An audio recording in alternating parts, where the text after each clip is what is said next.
In this video, I'm going to demonstrate how it's possible to deal your opponent a good hand. Let's assume that we're playing seven-handed and the current chip leader is sitting at the fourth seat. I'm going to deal him a hand that's going to guarantee he's in the pot. Let's assume pocket kings. Now, I'll lose the kings back into the deck in two different places. Sometimes I do these demonstrations and people think that I really didn't bury the kings or they went together back in the deck. You can see in this particular case that the kings are buried in the top and bottom of the deck. I'll give the cards a shuffle like this with the cascade up in the air so you can see it's fair.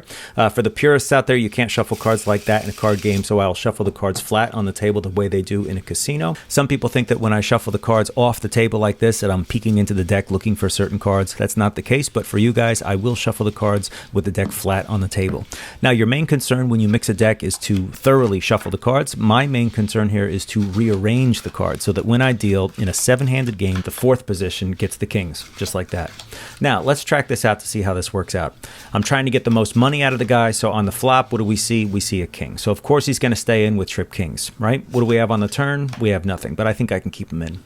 On the river, let's find out what we've got, a fourth and final king. You've got to be pretty invested in this pot at this point. Even if you fold, you've already lost a lot of money, but let's say he stays in, just for fun. Let's say he stays in. On the board, it looks like we have a 10. It looks like I have a jack in my hand. We're going to keep that queen and the king, and of course, that's an ace for a royal flush. That's going to be an expensive hand.